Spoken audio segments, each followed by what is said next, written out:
Ya, ogah jadi kambing hitam, kini Baradae bongkar orang dekat Ferdy Sambo saat di Magelang. Richard, jangan ikut campur. Saya curiga bang, itu ada main si siapa Kuat sama si Putri. Oh pantas begitu.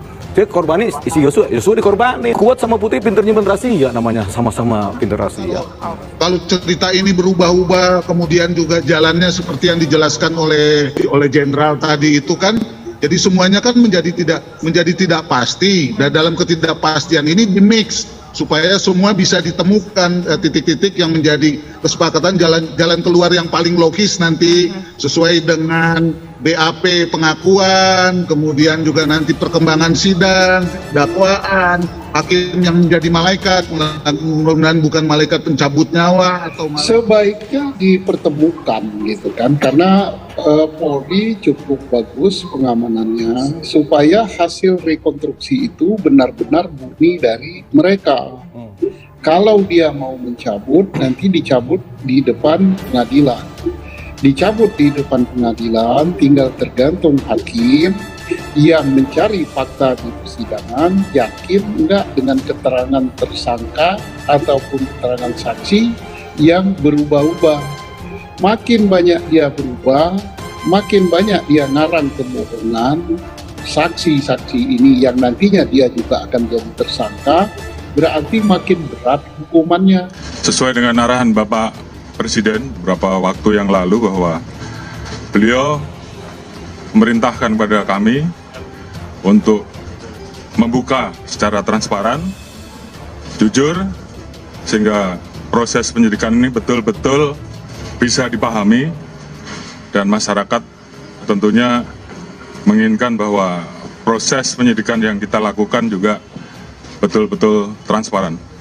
Sampai saat ini 25 personel dan proses masih terus berjalan, di mana 25 personel ini kita periksa terkait dengan ketidakprofesionalan dalam penanganan TKP. 31 sudah terbukti melakukan pelanggaran etik karena ketidakprofesionalannya di dalam olah TKP, kemudian ada dugaan obstruction of justice. Tetapi tidak cukup, harus juga dikenakan tindak pidana obstruction of justice pasal 221, junto pasal 233, junto pasal 52 KUHP yang ancamannya diperberat ya dari 4 tahun.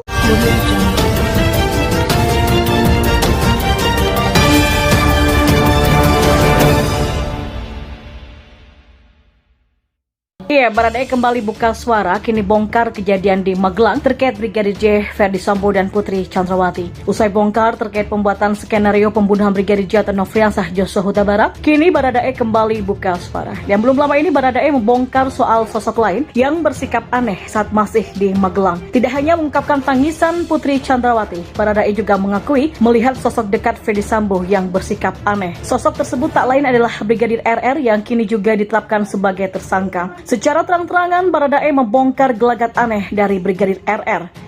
Ia menyebut ajudan Ferdy Sambo tersebut mengajak Brigadir J pulang ke Jakarta semobil dengannya. Bahkan ia juga diminta untuk tidak ikut campur oleh Kuat Ma'ruf saat menanyakan kepada Putri Chandrawati kenapa menangis. Melansir dari suar.id di Magelang pada tanggal 6 Juli 2022 yang merupakan hari di mana Ferdy Sambo dan Putri Chandrawati merayakan ulang tahun pernikahannya. Pesta ulang tahun berlangsung dari 6 Juli 2022 sekitar pukul 22 sampai 7 Juli dini hari sekitar pukul 1, dan ketika pesta berlangsung semua masih baik-baik saja. Dan menurut Baradae, usai pesta pertengkaran pasangan suami istri itu bermula. Richard tidak tahu apa yang diributkan, kata Dioli Payumara. Baradae sendiri bersama Brigadir J turun ke bawah untuk istirahat, dan esoknya pada 7 Juli 2022 sekitar pukul 8 pagi, Irjen Ferdy Sambo kembali ke Jakarta. Baradae sendiri masih berada di Magelang bersama Putri Chandrawati, Brigadir J, Brigadir RR dan juga Kuat Ma'ruf. Susi, pembantu Putri pun juga masih ada di sana. Di hari itu Baradae dan Brigadir RR mendapatkan tugas untuk mengantarkan makanan ke anak Putri Chandrawati di Sekolah Taruna Nusantara. Sementara Putri Chandrawati di rumah bersama Kuat, Susi dan juga Brigadir J. Dan ketika berada di perjalanan, Baradae mendapatkan telepon dari Putri Chandrawati. Saat menerima telepon, Baradae kaget karena Putri Chandrawati sudah dalam kondisi yang menangis. Baradae lalu menyerahkan teleponnya kepada Brigadir RR. Di Magelang itu kan Ricky sama Richard itu diperintahkan antar makanan anaknya Pak Sambo di Taruna Nusantara sekitar jam 6 sore. Terus Richard ditelepon Putri yang bertanya, "Ricky di mana? Tolong kamu kemari sambil menangis." Richard yang ngasih handphone ke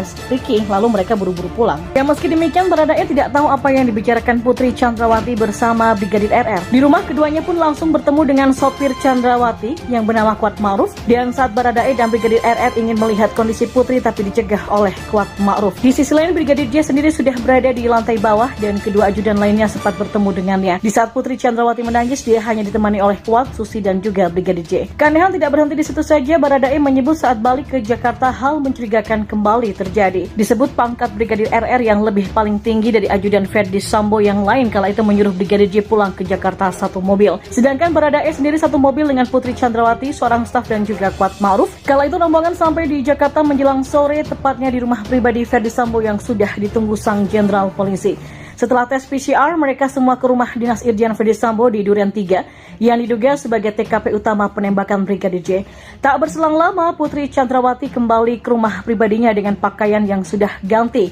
Ya, akar kemarahan dari Ferdi Sambo sampai membunuh Brigadir Nofriansah Yosua Huta Barat atau Brigadir J adalah fitnah dan provokasi. Ada dua orang yang menjadi tukang kompor atau provokator Ferdi Sambo. Demikian pendapat mantan pengacara Barada Richard Eliezer atau Baradae Deolipa Yumarah dan kuasa hukum keluarga Brigadir J Kamarudin Simanjuntak. Dan masih menurut Deolipa, tokoh yang suka memprovokasi Ferdi Sambo dan memfitnah Brigadir J itu adalah asisten rumah tangga sekaligus sopir keluarga Kuat Ma'ruf. Sedangkan menurut Kamarudin Simanjuntak, sosok yang sering memprovokasi Ferdi Sambo dan memfitnah Brigadir J adalah ajudan yang berinisial D. Semua rata-rata motivasinya adalah iri kepada Brigadir J yang disayang oleh Ferdi Sambo dan istrinya.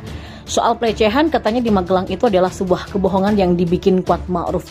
Mana ada ajudan berani bopong Bayangkari Bintang 2, kata Deolipa. Ya, Kuat Ma'ruf yang kini juga ditetapkan sebagai tersangka pembunuhan berencana itu menurut Deolipa melakukan propaganda yang menjelek-jelekan Brigadir J.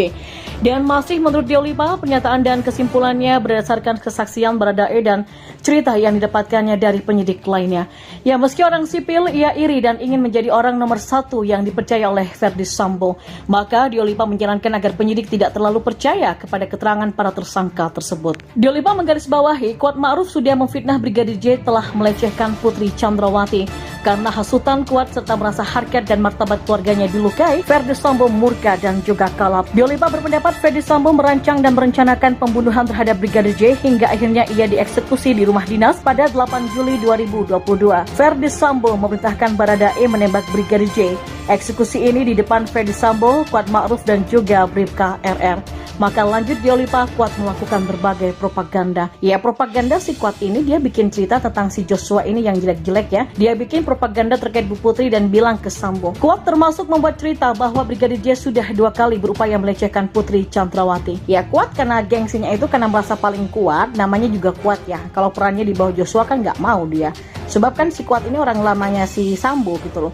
Jadi dia bilang ke Sambo, "Bos, Joshua tuh begini. Nah, itu yang namanya fitnah." Jadi sumber persoalan utama adalah fitnahnya Kuat yang disampaikan kepada Sambo, ujar Deolipa. Dan provokasi itulah yang kemudian membuat Ferdi Sambo marah besar. Menurutnya, Kuat sudah lama iri kepada para polisi ajudan Ferdi Sambo, terutama kepada Brigadir J. Ya, Kuat ini kan karena iri sama si Joshua, si Eliezer, sama ajudan polisi lain.